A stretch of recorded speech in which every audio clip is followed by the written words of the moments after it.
이러므로 우리에게 구름같이 둘러싼 허다한 증인들이 있으니 모든 무거운 것과 얽매이기 쉬운 죄를 벗어버리고 인내로써 우리 앞에 당한 경주를 하며 믿음의 주요 또 온전케 하시는 이인 예수를 바라보자. 그는 그 앞에 있는 기쁨을 위하여 십자가를 참으사 부끄러움을 개의치 아니하시더니 하나님 보좌 우편에 앉으셨느니라.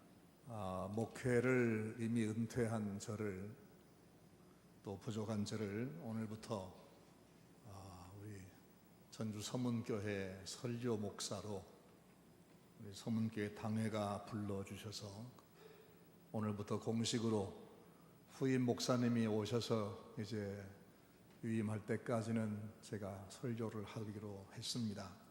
불러주신 것을 감사합니다. 감사합니다.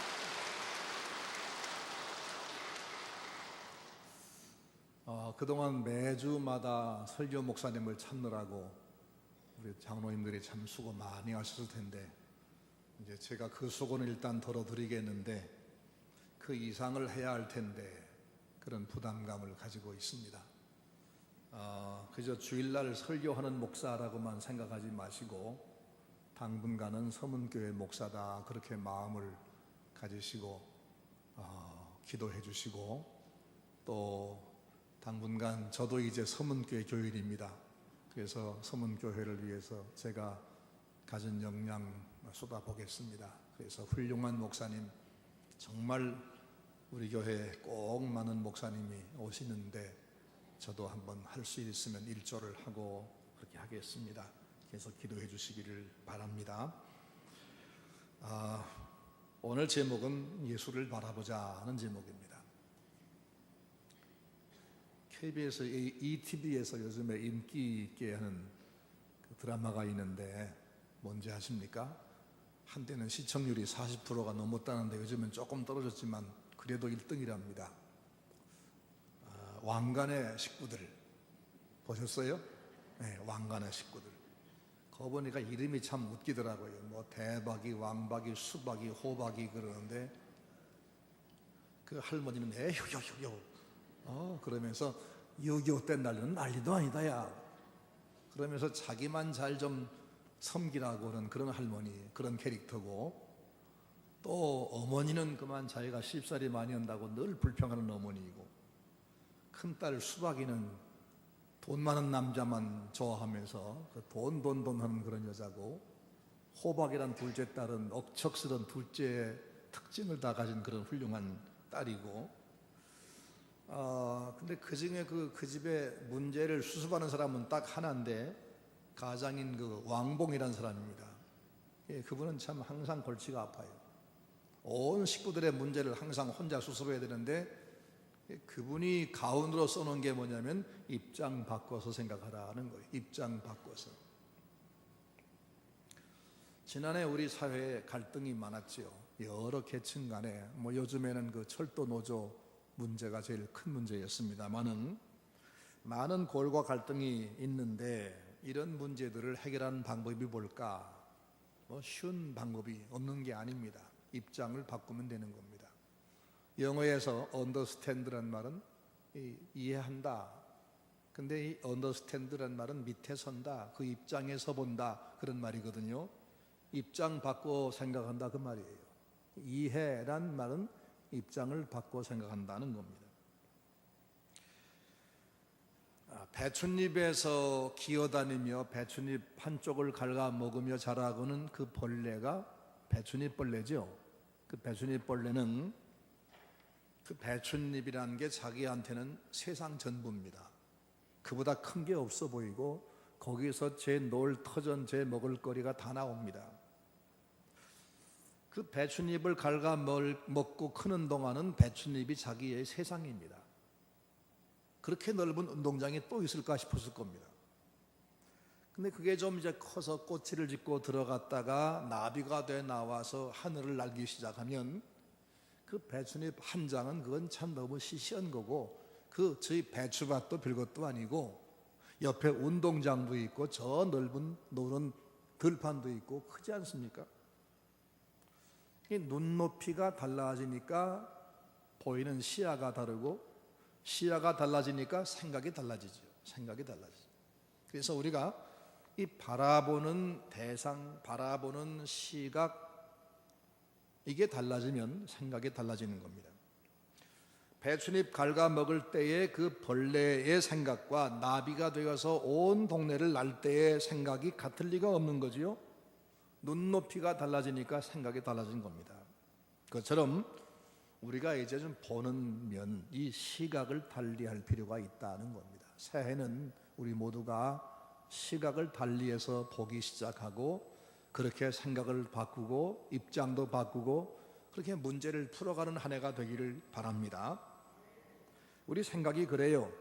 애벌레가 번데기 되기 전까지, 아니면 번데기 속에 갇혀 있을 때까지는 자기밖에 생각을 못하죠. 너무 좁은 생각하지요. 우리가 그렇게 자신 안에 갇혀 살지 말고 내 생각, 내 논리, 내 주장, 내 입장, 이것만 주장하지 말고, 그래서 모두를 다 적으로 생각하고 내가 아니면 전부 다 내 적이다, 그리고 내 생각이 가장 옳고 내 생각대로 안 하면 문제가 분명히 커진다, 이것은 다 망한다, 이런 생각을 하지 말고 내 생각과 다른 생각도 일리가 있고 거기도 방법이 있고 그것도 또 하나 해결책이다, 이런 생각을 우리가 가지면 이 모든 갈등 문제가 해결될 수 있다는 겁니다. 자기 입장에서만 생각하면 남들이 밉습니다. 그리고 내 방식으로 이렇게 안 하면 다 망할 것 같아서 두려워집니다. 근데 남의 입장에 생각해 보니까 내 생각 아니고도 또 다른 생각이 있고 또 다른 방법이 있는 겁니다. 오늘 못하면 내일 또 있는 겁니다. 그래서 마음이 너그러워지고 여유가 생기고, 그리고 마음의 평화가 오는 것입니다. 여러분, 2014년도가 하나님의 은혜로 우리에게 주어졌는데, 이 해가 여러분에게 어떤 해가 되기 원합니까? 우리 서문교회는 이 해가 어떻게 발전하는 한 해가 되기를 바라십니까? 아무리 좋은 계획과 소망을 가지고 출발한다고 해도 그것이 내 속에 있는 생각, 소망만 바뀐다고 하고 우리 시각이 바뀌지 아니하면 도로그特입니다. 지난주일 설교 기억나십니까? 아나니아가 사울에게 머리 안수하면서 한 말이 뭐였죠? 형제 사울아, 다시 보라, 다시 보라. 그 말씀은 지금까지 내 주관적인 입장과 판단에 따라서만 그렇게 생각하고 그렇게 판단하고 그렇게 행동하지 말고 내 입장과 견해를 이제 바꾸라, 그런 뜻이었습니다. 예수가 하나님의 아들이고 우리의 구주란 사실은 그의 입장을 바꾸지 않고는 전혀 이해될 리가 없었습니다. 그래서 그 말씀에 따라서 사울이 다시 보기 시작했더니 육체로 찾아와 주신 하나님의 아들이 보였습니다. 그리고 자기가 가야 될 길, 자기 사명이 뭔가도 보였습니다. 올 한 해 우리 교회가 정말 이젠 안정적인 새해, 떠나갔던 분들이 돌아오고 그래서 우선 자리가 채워지고 하나님이 이 교회를 위해서 미리 준비했던 귀한 주회종이 와서 부임해서 위임하고 올 한 해 이런 일이 생길 겁니다. 난 그렇게 분명히 봅니다. 그런데 그렇게 되려고 하면 먼저 여기 모인 우리 서문교회 성도들의 시각이 바뀌어야 됩니다. 제가 눈이 좀 안 좋아져서 안경점에 가면, 병원에 가면 안경처럼 생긴 쇠로 만든 무거운 것을 씌워놓고는 렌즈를 갖다 자꾸 얹어줍니다. 요거 이렇게 하면 잘 보이십니까? 이렇게 돌려놓고 이렇게 낮게 보이나요? 그걸 빼고 딴 걸 갖다 놓고 또 보여. 그럼 뭐 하는 거죠 그게? 시력 교정을 하는 중입니다. 시력 교정. 우리의 시력, 우리의 영적인 시력, 우리 마음의 시력을 우리 이젠 교정을 시작해야 됩니다. 우선 우리의 과거를 한번 돌아볼 줄 알아야 됩니다. 과거를 봅시다. 그 다음에 우리의 미래도 한번 봅시다. 현재만 보지 말고, 그리고 한 부분만 보지 말고 전체를 봅시다. 전체를. 그리고 이 모든 것의 주관자이신 하나님을, 예수님을 바라봅시다. 오늘 그 네 가지 얘기를 하겠습니다. 첫째, 과거를 돌아보며 삽시다. 개구리가 올정이적 생각을 못한다, 그런 속담이 있습니다. 과거를 잊고 산단 말입니다. 사람은 누구한테나 과거가 있는데 과거는 사실 오늘만 못한 경우가 많습니다. 하지만 그 과거라는 과정이 없이는 오늘에 이르지 못했습니다. 그러니까 과거를 인정해야 합니다. 기억해야 됩니다. 내가 과거에 지내왔던 일들을 생각하면 남의 지금이 하는 일들과 그들의 말이 이해될 수도 있습니다. 또 우리 교회의 과거 120년의 역사 과거를 생각하면 지금까지 우리 교회를 누가 붙들고 이끌어 오셨을까? 답이 나오지요. 아하, 여기까지 인도하신 그분이 지금도 붙잡고 계시고 앞날도 인도하시겠구나, 이런 확신이 오는 거지요. 그럼 두려움이 떨어지는 겁니다. 다윗은 한 나라의 왕이 됐습니다. 하지만 본래 그는 왕자가 아니고 저 베들레헴 산골에서 몇 마리 양을 치는 목동입니다. 공부 많이 못했습니다. 온몸에서 양똥 냄새가 나고 양털이 가득 묻어 있는 그런 촌놈 양치기 목동입니다. 그는 왕이 된 뒤에도 한 번도 그때를 잊어버리지 않았습니다. 그래서 그는 여호와는 나의 목자시니라고 고백했습니다. 나 같은 것을 왕을 세우신 하나님, 그분만이 나의 목자고 나는 왕이 아니고 하나의 양에 불과합니다 라고 자기 과거를 항상 기억했어요. 그래서 겸손하게 늘 자기를 돌아봄으로 하나님 앞에 버림받지 아니하고 더 크게 쓰임받을 수가 있었어요. 누구든 과거는 초라합니다. 그래서 그걸 떼어버리고 싶습니다. 잊어버리고 싶습니다. 하지만 그걸 잊어버리면 오늘 내 기반이 무너지는 것이고, 그리고 기고만장해지는 것입니다. 남의 입장을 이해하려고 하지 않는 겁니다. 독선자가 됩니다.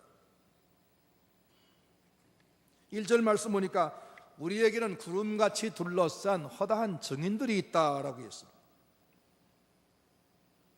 지금 이 상태, 이 어려움 속에 빠져서 지금 참 갈피를 못 잡고 있던 이 서문교회 성도를 바라보고 있는, 이 교회 120년 역사 속에 이 교회를 섬겨왔던 수많은 우리 선진들이 지금 우리 상황을 지켜보고 있다는 겁니다. 물론 주님도 지켜보고 있습니다. 그러기에 지금 우리 혼자서 우리들끼리만 이런 어려움 당하는 것이 아니다.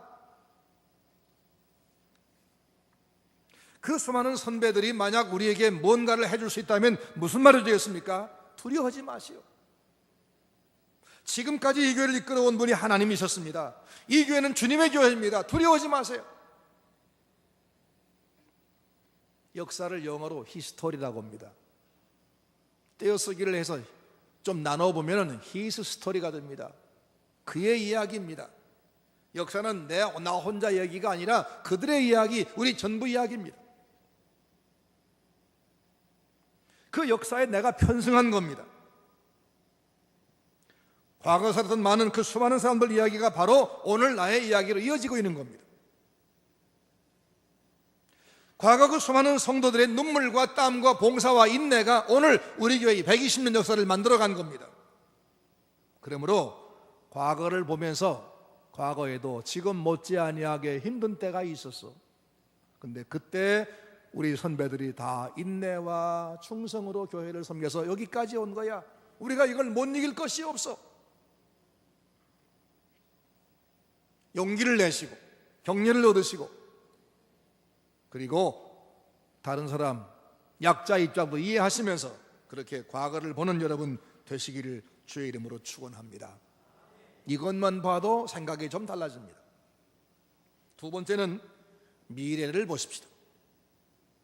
요셉은 야곱의 11번째 아들로 아버지가 그를 너무 사랑해서 채색 옷을 입혔습니다. 채색 옷을 입혔다는 것은 너를 내가 족장 삼겠다, 그런 얘기입니다. 가장 사랑받던 아들입니다. 그 사랑받는 것 때문에 형제들이 그를 시기해서 아버지가 없는 저 들판에서 그를 팔아먹었습니다. 그는 팔려서 남의 나라에 끌려가 죽게 일을 해도 일원도 품삯을 받을 수 없는 노예가 됐습니다. 도무지 그런 상황을 상상해 본 적도 없고 이 현실을 받아들일 수가 없었을 겁니다. 내가 왜 이래야 돼? 형들에 대한 원망, 자기 신세에 대한 한탄, 자기를 찾아오지 않은 부모에 대한 원망, 온갖 것이 뭉쳐서 손에 일을 할 수가 없을 것이고 울며 불며 그렇게 떼를 쓰다가 주인에게 맞아 죽든지 굶어 죽었을 겁니다. 그런데 그 요셉이 그렇게 죽은 것이 아니라 13년쯤 지난 뒤에 보니까 당시 세계의 가장 큰 나라인 애굽의 총리가 돼 있었습니다. 곡식을 살아왔다가 총리를 아련한 자리에서 그 총리가 자기가 팔아먹은 동생 요셉인 것을 안 형들은 기절초풍했어요. 어떻게 된 거죠? 요셉은 자기가 하루아침에 사랑받던 귀족집 아들에서 노예가 된 자기 현실, 오늘의 현실을 절망해버리고 만 것이 아니라 미래를 바라보았습니다. 그 미래를 바라볼 때 뭐가 보였냐면 미래의 주관자이신 하나님이 보였습니다. 미래의 주관자는 하나님이다.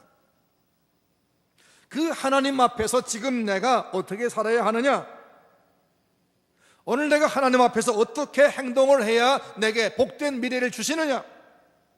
그래서 생각하니까 기왕에 남의 집 종이 된 것, 기왕이면 제일 훌륭한 종, 주인의 손에 제일 잘 맞는 종, 주인의 마음에 제일 잘 드는 종이 되자 하고 누가 보든지 보지 않든지 일을 맡기지 아니해도 알아서 일을 하는 그런 진짜 훌륭한 종이 됐습니다. 주인이 그를 알아보고 그에게 가정 전반 다 맡겼죠.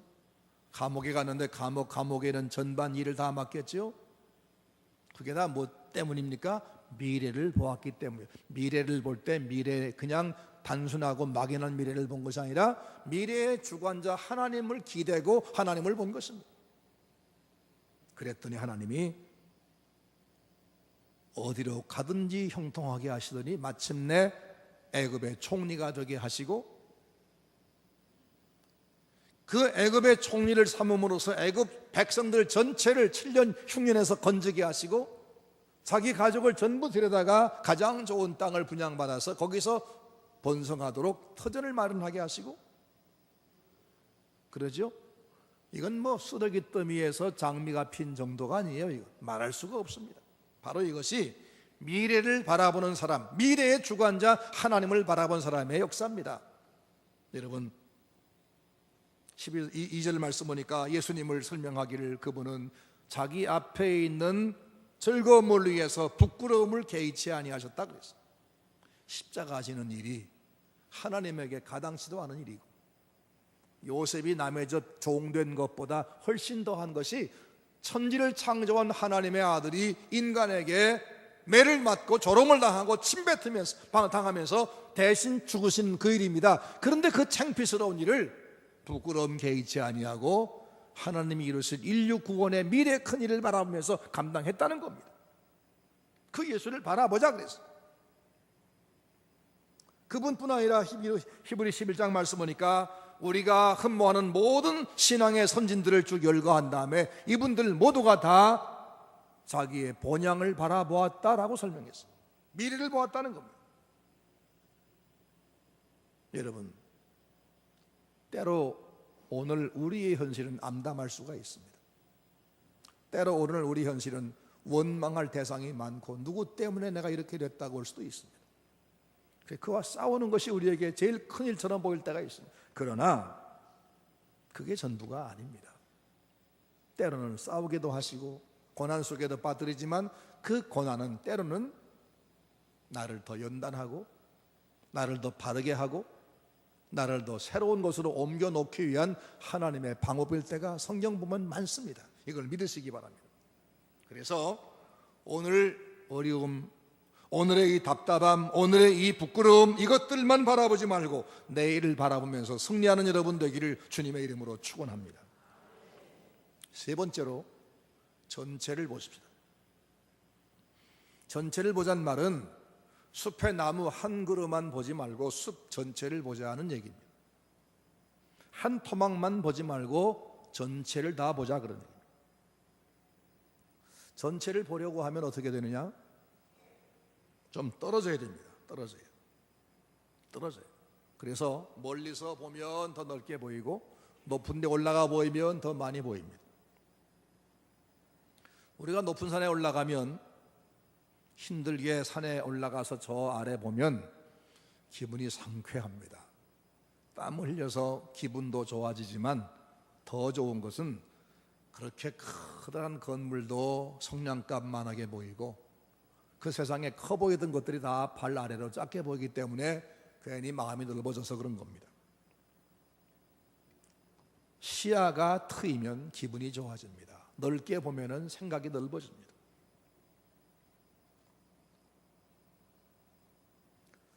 몇 주 전인가 우리 장로님 중 한 분이 집사님과 함께 사진 전시 열었다는 광고를 주부에서 봤는데 제가 사진을 한 40년 찍었습니다. 그래서 사진 찍는 걸 좋아하고 저도 사진 전시회도 해보고 했습니다. 그래서 꼭 와보고 싶었는데 전주라 멀어서 못 왔습니다.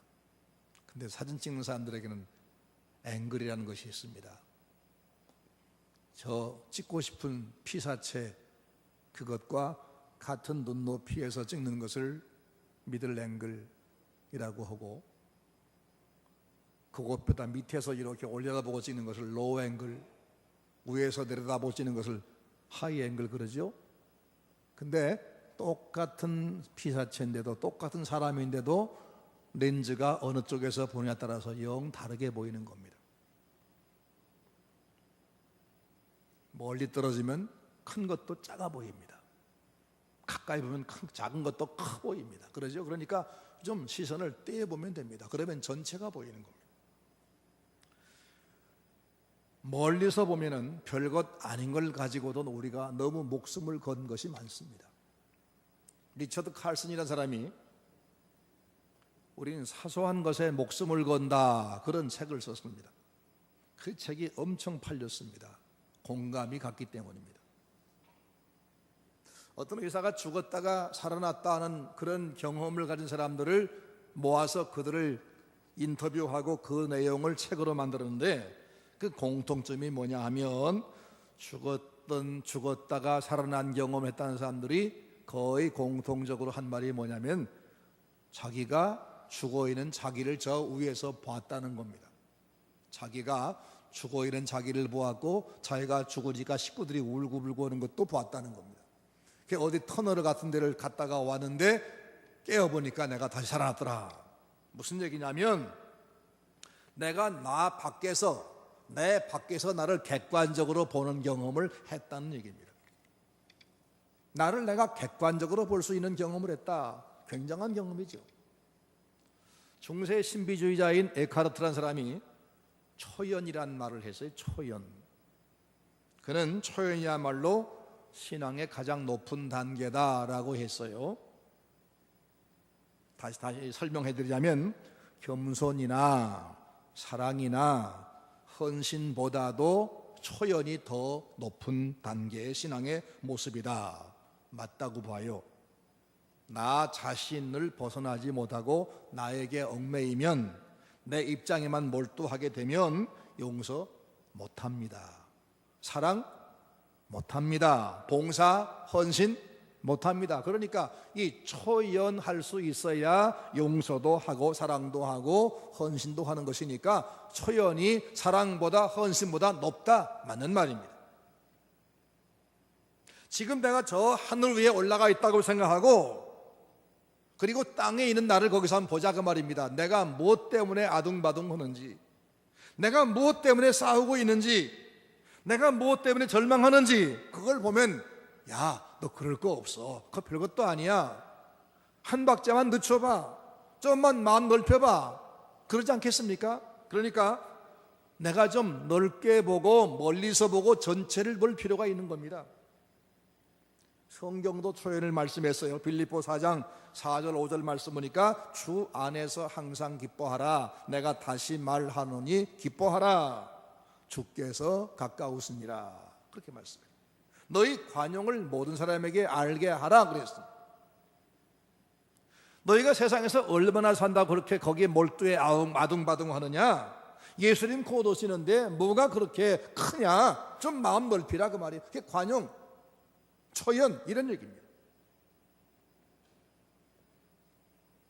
올해 우리 모두가 이제 좀 심호흡을 하고 한 발짝 물러서서 넓게 보고 여러분 개인적인 삶도 사시고 교회 봉사도 그렇게 하는 한 해가 되기를 주의 이름으로 축원합니다.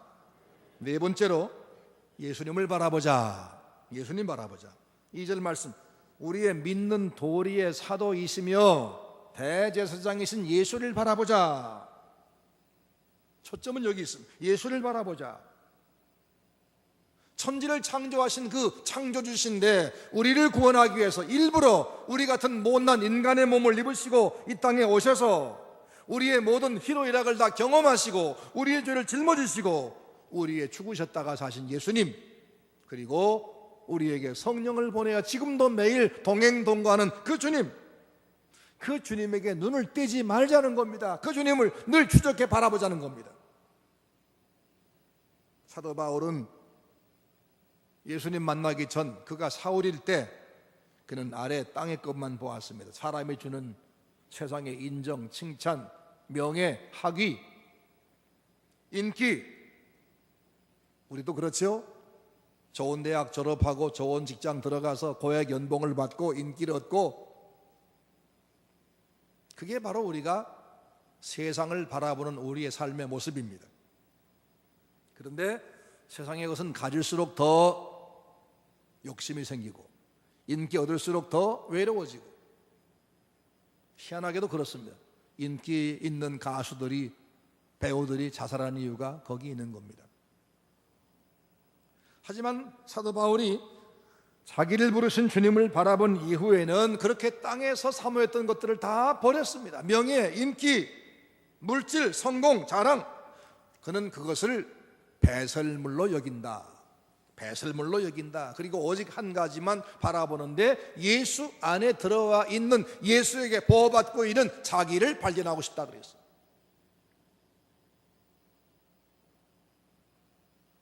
시대반 집사님은 예수를 박해한 사람들에게 붙들려 가서 돌에 맞아 죽어갑니다. 근데 그 고통 중에 눈을 들어 하늘을 보니까 하나님 우편에 서 계신 하나님의 아들이 보였습니다. 깜짝 놀랐습니다. 그래서 그는 외쳤습니다. 보라, 하늘이 열리고 하나님의 아들이, 인자가 하나님 우편에 서 계신 것이 보인다. 예수님께서 왜 벌떡 일어나 계실까요?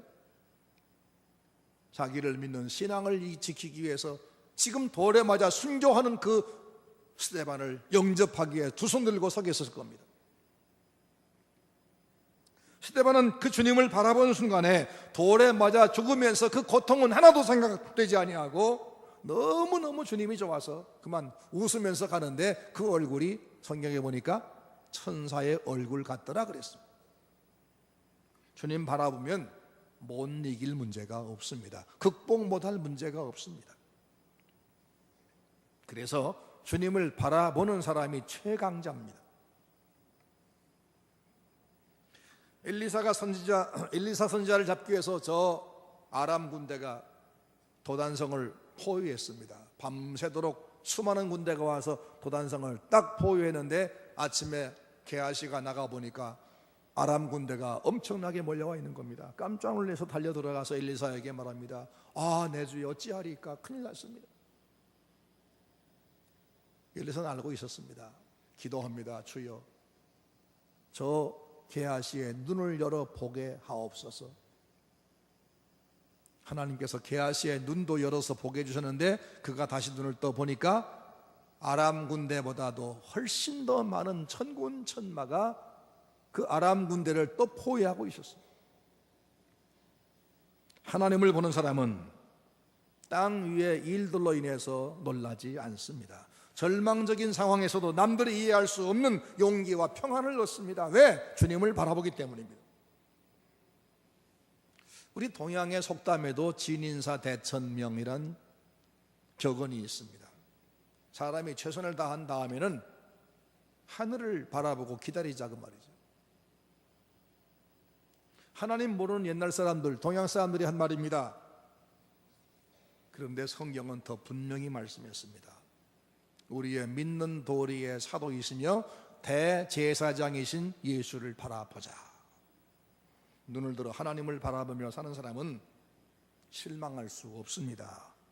길을 빗나가지 않습니다. 자기한테 갇혀 살지 않습니다. 크게 보고 넓게 보며 남들을 사랑하며 섬기며 헌신할 수 있습니다. 그가 결국은 승리합니다. 하나님께서 여러분에게 올해 시력을 교정해 주시고 안목을 넓혀 주시기를 주의 이름으로 축원합니다. 과거 우리 교회 여기까지 섬겨온 수많은 선배들의 그 수고를 기억하면서 지금까지 인도하신 주님의 손길에 그분들이 붙들려 있었고 지금도 우리가 그분의 손에 붙들려 있으므로 우리 교회가 미래는 창창하다, 우리는 당당하다, 우리는 힘이 있다, 이 사실을 믿으시기를 바랍니다. 그리고 미래를 바라보면서 미래의 주관자는 여호와 하나님이십니다. 하나님은 우리가 생각하지 못한 길도 만들어냈습니다. 그 하나님 바라보시기 바랍니다. 시편 28편 말씀 보면 의인과 악인에 대한 구분법이 나옵니다. 악인은 누구냐? 입으로는 화평을 말하고 아주 매끄러운 말을 하지만 그 속에는 악독을 가진 사람이 악인이다 라고 했고요. 또 한 가지 악인의 특징이 뭐냐면 여호와께서 행하신 일과 손으로 지으신 것을 생각하지 않는다라고 했습니다. 무슨 얘기냐면 하나님을 바라보지 않고 하나님의 섭리를 인정하지 않는다는 겁니다. 그래서 모든 일들이 다 인간이 만든 것으로만 간주해 버리니까 늘 사람과 싸우는 겁니다. 하지만 의인은 하나님을 바라봅니다. 사람과의 문제가, 세상 상황과의 문제가 있어도 이것을 주관하는 하나님의 손길, 보이지 않는 그 손길을 바라봅니다. 그래서 사람과 싸우지 않고 하나님 앞에 기도하면서 승리합니다. 상대가 악하게 나올지라도, 상황이 절망스러울지라도 하나님 앞에 기도하면서 하나님 앞에 바로 섭니다. 이 주님을 바라보는 방법은 성경을 보는 겁니다. 기도하는 겁니다. 말씀을 잘 듣는 겁니다. 말씀을 듣기 위해서는 주님 앞에 나와야 됩니다. 올 한 해 여러분 말씀 듣기 위해서 주일 성수 꼭 하시기 바랍니다. 저는 하나님의 말씀만 전하겠습니다. 저 개인적인 얘기 안 합니다. 세상 예화 들지 않겠습니다. 그리고 말씀 들을 때 태도를 지금보다 더 바르게 해보시기 바랍니다. 앉는 태도도 좀 반듯하게 고쳐 앉으시고, 앉는 자리도 저 뒤에만 앉았으면 앞으로 좀 바꿔 앉아보시고. 저는 제가 심어던 교회에서 주일날 7시 예배, 9시 반 예배, 11시 반 예배 3번 오전 예배를 인도합니다. 새벽 예배하고 오전 예배 3번 하고 오후 예배 1번 하고 하루에 5번 설교를 제가 합니다. 우선 오전 예배 끝나고 나면 점심시간 돼서 제 방으로 식사가 들어옵니다. 제 아내와 둘이 마주 앉아 점심을 먹습니다. 점심 먹기 전에 제 아내가 고개를 숙여서 저한테 인사합니다. 목사님 은혜 많이 받았습니다. 저는 그 말이 항상 힘이 됐습니다. 근데 서문교회에 와서 지금 오늘 4번째 설교하는 시간이죠. 근데 여기에 와서 설교 들으니까 훨씬 더 은혜가 된다고 좋아해요. 그게 왜 그런가 싶었더니 자리가 바뀐 거예요. 제가 11월 17일 날 후임 목사님에게 강단권을 인계해주고 저 옆자리, 제일 앞자리, 옆에 있는 제일 앞자리로 제 아내와 함께 나란히 앉기 시작했습니다. 우리 교회에서 예배드릴 때는 평생에 아내와 나란히 앉아본 게 이제 처음이에요. 저는 여기 서고 집사람은 저 뒤에 앉는데 사모니까 누가 왔는지 안 왔는지 보려고 자꾸 이렇게 둘러보는 모양입니다. 그러니까 말씀을 놓치기도 하겠지요. 근데 앞에 앉으니까 말씀만 집중하니까 새로 오신 목사님이 설교를 너무 잘하시거든요. 너무 은혜가 돼, 너무 좋아해요. 반듯하고 강직하고 내가 보기엔 최고의 후임을 골랐어. 내가 고른 게 아닙니다. 하나님이 고르신 겁니다. 그런데 서문교회에 와서 여기서 우리 식구가 어딘가 지금 앉아 들을 겁니다. 안 보이지만. 그런데 서문교회에 와서 들으니까 훨씬 더 은혜가 된다 그래요. 그 왜 그럴까 생각해 보니까 전에는 저 뒤에서 온갖 것 다 생각했었지만 지금은 서문교회 와서는 뭐 딴 생각할 거 없지요. 오직 설교에만 집중하니까 은혜가 될 수밖에 없지요. 그래서 비결은 거기 있다 그랬습니다. 올해 모두가 하나님 말씀에만 집중하시기 바랍니다. 그게 주님 바라보는 방법입니다. 그리고 거기에 답이 나옵니다. 고민하고 염려하는 문제가 있습니까? 주일날 교회 올 때 기도하고 오세요. 하나님, 제가 이 문제 때문에 지금 괴로운데 오늘 말씀에서 꼭 답을 좀 주세요 라고 기도하고 오시면 틀림없이 답이 나옵니다. 신기합니다. 저는 그렇게 평생을 살아왔습니다. 올해 주님을 바라보는 삶 속에서 승리하시기를, 여러분과 우리 교회가 함께 승리하기를 주의 이름으로 축원합니다.